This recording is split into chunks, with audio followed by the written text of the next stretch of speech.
Hello, New York Giants fans, and welcome to a new edition of the Valentine's Views podcast here on YouTube. Your New York Giants improved to 2-0 in the preseason with a 31-12 victory over the New York Jets on Saturday. Second game in a row the Giants have scored more than 30 points. So thought we'll talk about the game, we'll talk about preseason, we'll talk about cuts coming up here pretty soon. And here to help me do that is Big Blue Views Tony DelGenio. Tony, thank you for hopping on. Well, pleasure to be here. So let's start with the obvious, which is Jackson Dart. Of course, I think we have to start there. And I wrote the other day that I think the idea that Dart will have a red shirt season, that he won't play at all, to me, that idea is becoming more and more ludicrous by the day. I honestly, I was thinking about this, the way that the kid played last night, the way he handles himself in front of the media as a pro, just being around him a little bit. Nothing against Russell Wilson, but I honestly think that what Jackson Dart is doing is shrinking the leash for Russell Wilson a little bit. So just your thoughts on Dart, your thoughts on the Giants quarterback situation entering the season.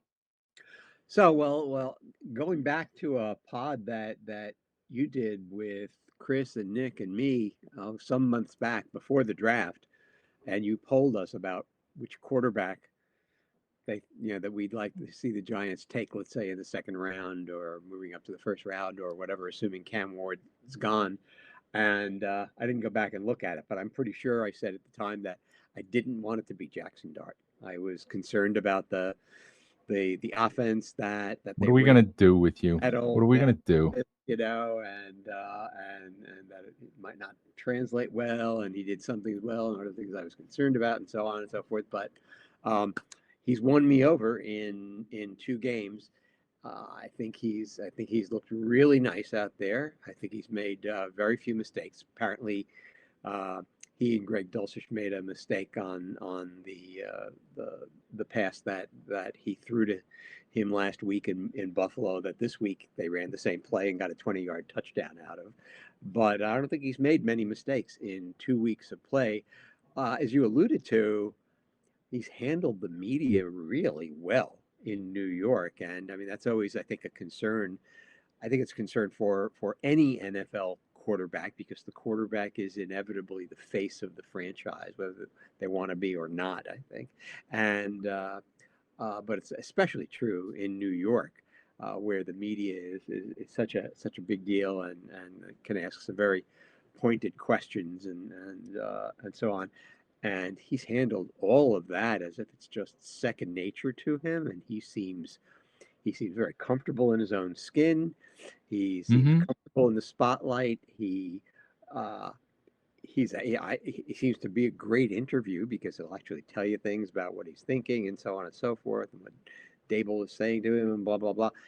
And he just looks like he's fit in right from the start. And on the field, again, I think he's made very few mistakes in 2 weeks. I always remind myself that this is the preseason, and so he's not seeing a Vic Fangio too high defense in a game that matters, right? Okay, Right. and he's playing against the Jets without Quinnen Williams and without Jermaine Johnson and Will McDonald and so on being in the game, without Right. Sauce Gardner covering the receivers and so on and so forth. So you have to take anything that any rookie quarterback does in the preseason with a grain of salt. Daniel Jones, we all remember, looked great in his first preseason. I mean, Mm-hmm. uh, and that carried over into the first real game that he played as well, and then it went downhill from there. So you have to wait to see what's really going on, but gee, he looks like everything that you would have wanted him to be, and I I can't Mm-hmm. imagine at this point anybody complaining that the Giants gave up a third round draft pick to go up and get him. No, I've said this before, and it always applies to the quarterback position. It really doesn't apply anywhere else. But you go back to the trade that the Giants made for Eli Manning back in 2004, Tony. And does anybody care what the Giants gave up for Eli Manning? I mean, they basically gave up half of their, I think, was it the 2004 draft or the one after that? I think it was the 2004 draft. And then they gave up another pick in 2005. But they gave up, and I think they only had 4 picks in that 2004 draft, but they hit on 3 of those 4 picks. Does anybody really care who the players were that the Chargers picked with the picks that the Giants gave up? The price is never too high if you get it right. The price is devastating if you get it wrong. Okay. And said this before, to this point, we don't know what Jackson Dart's going to be. Even Brian Daboll said he's playing against, simplistic vanilla defenses. And like you said, he's not playing against the top personnel in a lot of cases, but he's doing what he's asked to do at a very high level. And nothing that he's done and nothing about the way that he's comported himself makes you think that drafting him was a mistake. I do want to ask him a very riveting, very hard-hitting New York media question the next time he stands in front of us. I want to ask him if those glasses that he wears to the podium are real or just for style purposes. He's got to make himself look a little bit more nerdy. Exactly. I got to ask him if they're real or if they're just style for style points. But back to your main point.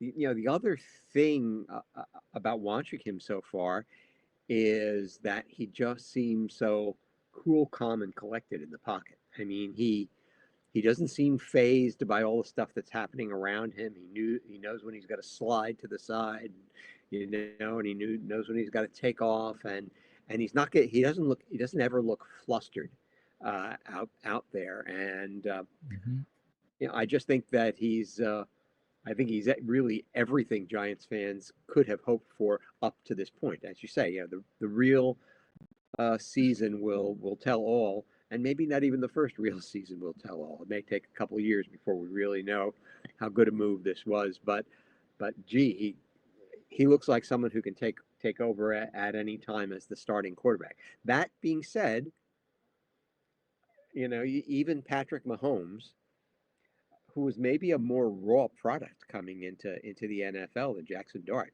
is right now, even though Patrick Mahomes' talent was just off the board. He waited all of his rookie season before he saw the field finally in the last game after Kansas City had already clinched their playoff spot. They finally put him in and let him play a game the last week of the season, and that was with Alex Smith as the guy in front of him. Alex Smith was a very good NFL quarterback, but he was no Hall of Famer. Russell Wilson is possibly a Hall of Famer, and so I think Brian Daboll is going to have to think long and hard before he makes that move, because it will be controversial when he does it. Unless Russell Wilson just plays poorly, and then there won't be any controversy. But if Russell Wilson's completing those 80-yard moon balls like he did last night out there, and the Giants are winning a few games, you got to ride with him for a while. And that wouldn't bother me at all if that were to happen. That would be a very pleasant problem to have. Absolutely, because the longer you can go without putting that sort of weight of the franchise on Dart, probably the better off you're going to be. But I wanted to mention this. Last night we're talking and kind of joking about Dart and his media presence and his glasses and all of that. But I thought one of the things that made me think about how mature he is and how easily he handles the media. He got baited last night the very last question that he was asked, it didn't come from me, and I'm not going to go into who asked him, but the very last question he was asked was basically about the starting job. He was asked if he was ready for more opportunities, and the only more opportunities he can get at this point would be to be QB1. And he handled that smooth as silk. He said, I'm here to be the best teammate I can be. All of the quarterbacks have played at a very high level. I'm just going to keep trying to pick their brains. I'm just going to keep trying to learn from them and from the coaches. I'll do my best whenever my number is called, but I'm just going to be the best teammate that I can be. And it was so smooth the way that he delivered that. And he delivered it in a more smooth fashion than I just read parts of it. But I thought it was a really good answer. And behind all of that is, sure, I want to play.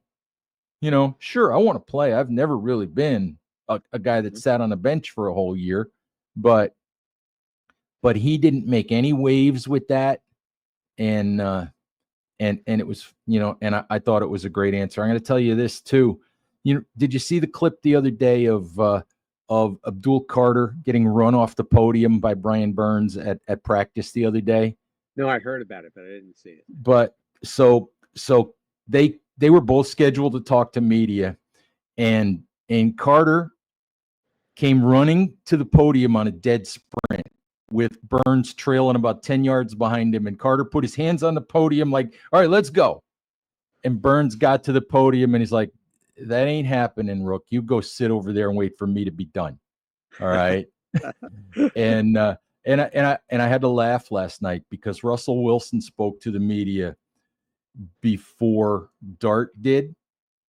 And Russ takes forever when he talks to the media, but it made me laugh because Dart walked in the room and Russ continued to talk and talk and talk and talk and talk some more and make Dart wait.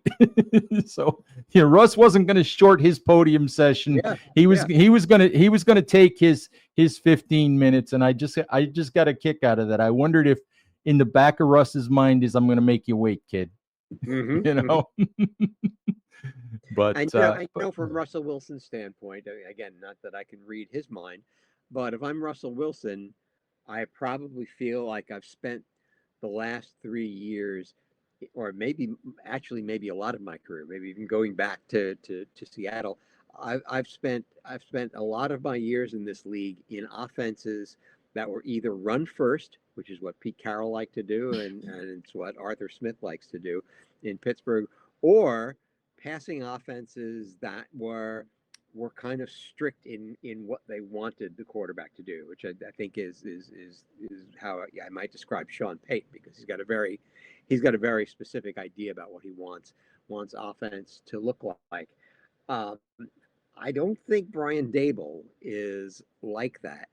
I think Brian Dable, he wants to attack downfield, and you sure saw it last night.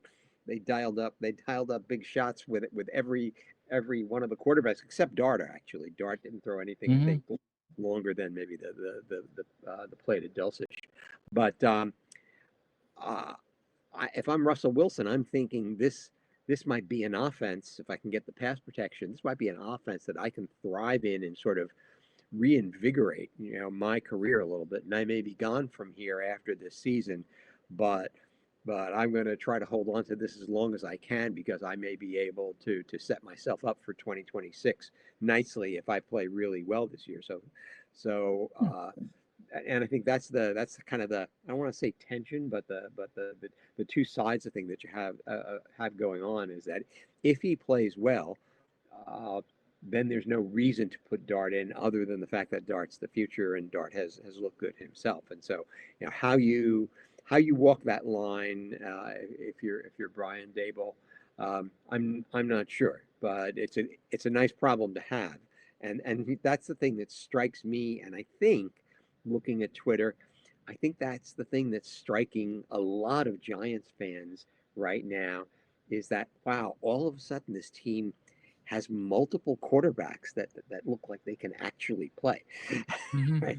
Yeah, Middle it's pretty amazing. I do think, amazingly enough, there is an argument to be made, I think, that this Giants team with this offense and with this head coach in this particular situation, this might be the best real opportunity that Russell Wilson has had since he left Seattle, since he got traded out of Seattle. It's very interesting. You mentioned, Brian Daboll not being married to one specific way. And another Ed story coming here. I remember Daboll sitting one day talking to us about Daniel Jones in 2022. He was talking about building a relationship and building an offense with Daniel Jones. And he said that, 2022 was the playoff year. He said he invited Daniel Jones over to his house. And he threw every playbook that he's ever used in the NFL for the last 10 years, spread them all out on a table. And he said, you go through these, you tell me what you like, and that'll be our playbook. You tell me what you like. And Jackson Dart has spoken about that already. He said, this coaching staff, he said, amazingly for a rookie, he said, this coaching staff will ask me what I like and what I don't like. Russell Wilson has input, and that is incredibly important. When you're the idea for a coach and a coaching staff is to put players in position to succeed, to try to play to their strengths and work around their weaknesses. And a lot of coaches don't do that. A lot of coaches, this is my scheme and we're just going to find the guys to fit it. And if you're not a perfect fit, you're going to do the best you can until we kick you out the door. And that was really the Sean Payton experience for Russell Wilson, I think. I think so. But Tony, let's talk about the other big key for the Giants. And I think the biggest question, Jackson Dart has been very complimentary of the pass protection. Russell Wilson has been very complimentary of the pass protection. All of that is justified at this point. But again, we're not seeing, the best pass rushers with the full bore scheme, from Dan Quinn in Washington or from Vic Fangio or from the Broncos, who supposedly have the best defense in the league, or from Steve Spagnuolo. We're not seeing everybody's A game at this point. And Andrew Thomas is still on the PUP list. And for me, that is the biggest concern that I have right now. I will say this. Jordan Renan of ESPN, who I know is well connected, and I have no reason to doubt what he was told. He was told that the Giants still believe that Andrew Thomas will be ready to play week 1. Well, the people that I have spoken to, and I don't have the number of sources that Jordan does, but the people that I have spoken to have said, we'll see about that. We're not sure. We'll see about that. So I don't know, and it concerns me. The more this drags on, I have to say that I will believe Andrew Thomas is playing when I see Andrew Thomas playing. Yeah, and it's not, and frankly, it's not just a matter of him playing; it's how effectively he'll play. Because some guys come back from Lisfranc injuries and get back to their normal selves. Other guys don't. Kyle Rudolph is a guy who had a Lisfranc, and not that I saw Kyle Rudolph on a regular basis before he came to the Giants, but I thought Kyle Rudolph as a Giant was kind of a shell of the Kyle Rudolph I was used to seeing, whether that was just age or whether it was the Lisfranc limiting what he can do. So I think getting back on the field is the first thing, but seeing how effective you are once you do is the second question. And I would be agonizing about that right now were it not for the fact that the Giants at least seem to have a couple of options going into the season if Andrew Thomas is not ready to play. And in 2023 in particular, they just did not have that, right? And I mean, Andrew Thomas got hurt in the first quarter of that debacle against Dallas in the rain, and they did not have an answer, and they didn't have an answer for many weeks as to who they should stick in at left tackle, and they're putting players like Josh Azudu, who just shouldn't be a tackle, and by the way, who's starting to look good now that they're playing him at guard again. I mean, he's had a pretty I good I I'll go ahead and finish your point about Thomas. I do want to game. say something about Azudu Anyway, too. so I'm not as I mean, okay, I'm a lifelong Giants fan by nature. We worry, right? So I mean, Hmm. it's in our blood, but I don't worry. I'm not worried as much about left tackle this year as I was in previous years because I feel like they can they can get by for a while at left tackle if they have to. And I'm not Hmm. saying that with a tremendous amount of confidence. I'm just saying that it's not keeping me awake at night just yet. Right. Well, you have James Hudson, who, if he's functional, James Hudson will be fine. I think he'll be functional, provided he doesn't do what he did in Buffalo with the back-to-back drive killing penalties. Right. And Marcus Bowe, fifth round pick. I don't know if Marcus Bowe is actually a left tackle, but I do know that Marcus Bowe looks like he can play tackle in the NFL. And Marcus Bowe is a guy who you watch the kid play and you're like, this kid should not have been available in the fifth round. Just should not have been available in the fifth round. But And Tony, that's I what the did big want, board said. Big yes, board said he could go in the third. yeah. And so very, very astute handling of the board by Joe Shane to get Cam Scatterbo in the fourth and still get Marcus Bowe in the fifth. But Tony, before we move on, I did want to say something about Josh Azudu. It's been very interesting because all summer and even all spring, we talked about, the Giants have Marcus Bowe and they have James Hudson, so they don't need Josh Azudu to play left tackle anymore. Well, guess who's been the third and fourth string left tackle ever since the Giants started OTAs? It's been Josh Azudu. You know when the first time I saw Josh Azudu line up at guard was? First time I saw Josh Azudu line up at guard this entire training camp was in the pregame warmups last night on Saturday night before the game. And he went out there and he played very, very well at what should be his natural, normal position.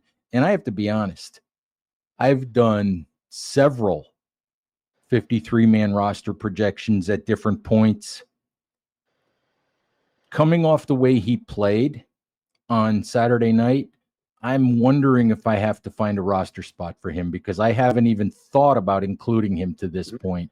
But I may have to find a roster spot for him because if he can play guard the way that he played it Saturday night and be an emergency tackle, a guy that plays a half or a quarter or whatever, in a disaster mode, that's valuable. It So, is. but And again, it is part of my absolutely valuable. and part of my not being so nervous about things right now is that I think you're seeing this in a couple of different places on the team.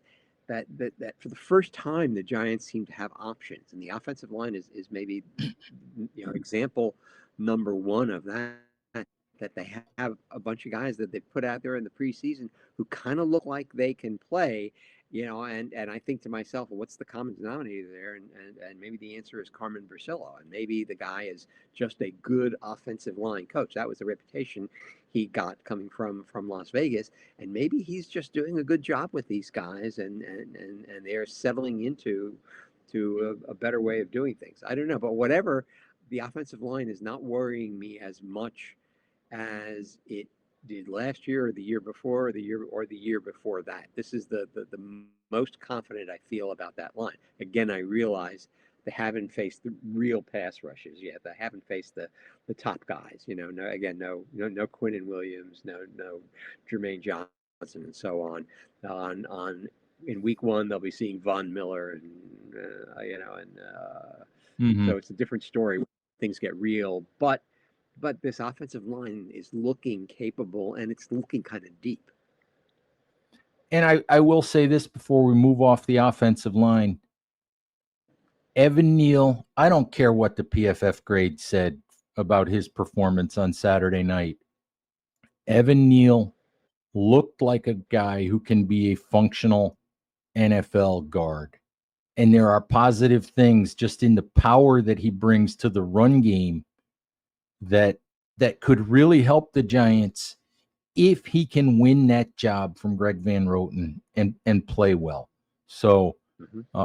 so maybe, just maybe, the move to guard that people have wanted the Giants to make for a long time, for Neal, and I know there have been reasons why they haven't done it. I know why they haven't done it. You don't want to quit on a guard. You don't want to quit on a tackle too soon.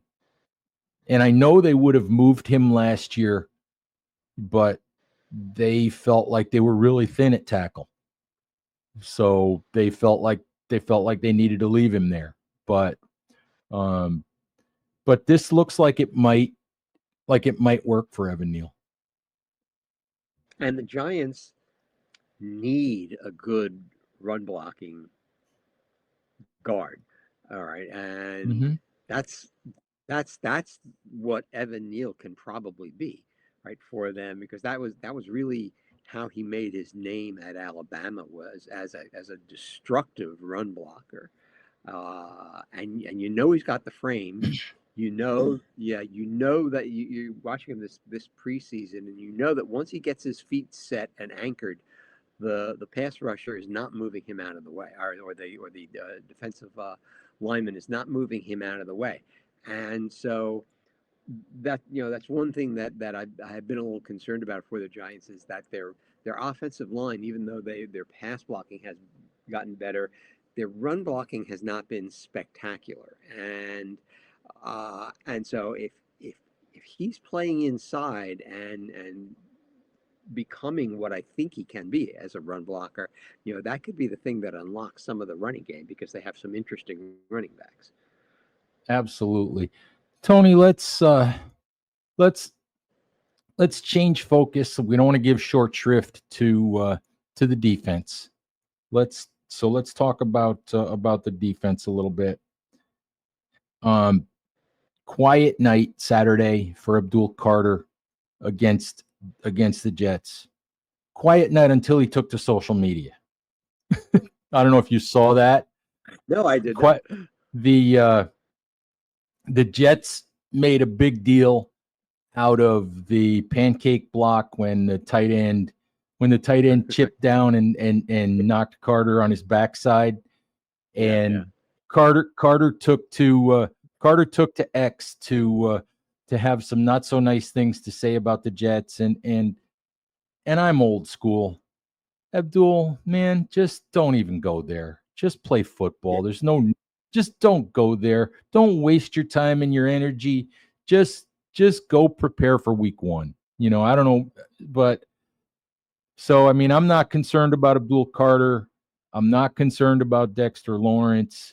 Um, as far as I'm concerned, the big concern that seems to be floating around is about the run defense, and maybe I'm a little more concerned about it now than I was before we saw a couple of games. And even though Dexter didn't play on Saturday, you've got to defend the run. You've got to defend the run to be able to turn those pass rushers loose. And so I guess my question is, are you concerned about the run defense, or do you think that just give this talent time to mold together and it'll be fine? I'm mildly concerned about the run defense. As you say, first of all, Dexter Lawrence hasn't been out there, and Dexter Lawrence was not out there for half of last season too. And so I think with him out there, the run defense is automatically a lot better. the one, I think the one bright spot that I think I've seen is that Roy Robertson Harris, is that it? Roy Mm-hmm. Robertson, right? He has not looked too bad defending the run, and at this point, he looks to me like a preferable option next to Dexter Lawrence than, let's say, Raheem Nunez Roches Mm-hmm. does. And so, I could imagine things being okay with those two guys in there. Of course, they can't play every snap, and so the question is, what happens when they come off the field and you have to start putting the backup guys in there.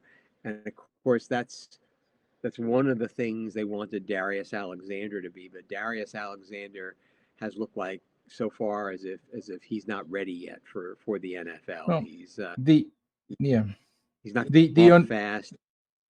mm-hmm. The unfortunate thing for Darius Alexander, and the Giants aren't going to give us the reason why, but the unfortunate thing for Darius Alexander is I think he's behind a little bit. He did not practice all spring. So I think he's behind a little bit just in his learning curve, in the NFL snaps that he's taken, as a practice player. So fingers crossed that as the year goes along, the Giants get more out of Darius Alexander, but he has been very quiet to this point. So we'll have to see how the running game unfolds. I just hope to God, Tony, I hope to God they don't cut Elijah Chapman. They've been using Chapman at fullback a little bit, and Fullback, yeah. fullback played 2 snaps there the other night. He's played a few snaps there. He lined up there a little bit in the spring, and he's lined up there in a couple of their padded practices. And I don't know if you caught this from Brian Daboll today. He said every time we've put him there, including Saturday night, and I didn't see this happen Saturday night. He said every time we've put him there, he's broken his face mask. He stuck his face into somebody and broken his face mask. So I didn't see that. yeah, Dable dropped that one like on it. us today. Yeah. So I like Elijah Chat, and I feel like he still has potential as a pass rusher. I just think he's too small to be very effective uh, as a against the run run. defender. Mm-hmm. Yeah, so Absolutely. so so my bottom line answer to your question is I'm not unconcerned about their run defense. I see possibilities, as you say. I think you have to give Darius Alexander a little time. And when did we get to the point in the NFL that these day 2 and 3 guys where we're disappointed if they don't come in and just break the starting lineup right away? It's always nice when a player can do that, but yeah, and he is not only a round 3 pick rather than a round 1 pick, but he's coming out of a small conference, the MAC, right? And so the Mm-hmm. competition there maybe isn't quite up to the level as, let's say, guys coming out of the Big Ten, right? And so, presumably there's going to be an adjustment period. The one thing that I do know is that Giants have one of the best defensive line coaches in the game. So, if Alexander really does have potential, I do have confidence in Andre Patterson to get the most out of him. Uh, so I'm kind of in a wait and see mode on the run defense. I don't think it will be as bad as it looked a lot of times last year, and even last year, frankly, late in the season, I thought the run defense came around a little bit. Not to the Mm-hmm. point I would have liked to see, but so yeah, it's one of those kind of back burner concerns for me at the moment. Yeah, absolutely. I do want to say before we sign off, I want to say something about Dexter Lawrence. As you were talking about Alexander, I was thinking about this. It's just amazing to me because I can remember Dexter Lawrence as a rookie. It is amazing to me the kind of leader. I mean, he's still in his late 20s at this point. The kind of leader, not only the kind of player, but the kind of leader he's become. He's a guy Brian Burns talked about going to Dexter for help with his pass rush the other day. And Dexter has talked about pushing Burns to be better than he's been. and Dexter has talked about helping Darius Alexander. And you love to see this is, I think, why John Mara used to talk about having core players who you draft and develop and get second contracts, because you love to see guys who grow with a program or who go through whatever trials and tribulations there are. And, Dexter Lawrence has become the voice of that football team. He's really the voice. He's really the leader of that football team. And it's been kind of a pleasure to watch that evolve. Mm-hmm. Yeah, and I mean he hasn't seemed like that type of personality. He's always seemed like this slightly reticent, more jovial Mm-hmm. uh, presence than anything else. But I guess he's kind of grown into the realization that he's one of the maybe top five or so defensive players in professional football today, and that there's a responsibility that comes with that, but there's also a Mm-hmm. credibility that comes Right. that comes with that as well, so that he can talk and he can be pretty sure that people are going to listen, right? Because if Absolutely. you're not going to listen to someone who's accomplished what he's And accomplished, then who are you going to listen to? and I guess I'll just finish with, 2-0 in the preseason doesn't mean anything, but it is just nice. And we don't know, the Giants' schedule is brutal. You don't know how things are going to work out, but it is nice to be able to talk about the Giants and think that maybe, just maybe, they're not going to make a Super Bowl run this year, but maybe, just maybe, they're beginning to finally turn that corner, and that you can actually begin to see, reasons to feel better about the New York Giants. Yeah, that's how I feel watching the games. I increasingly I'm saying to myself, there's some talent on this team. I'm not saying they're the Mm-hmm. most talented team in the league And by far, but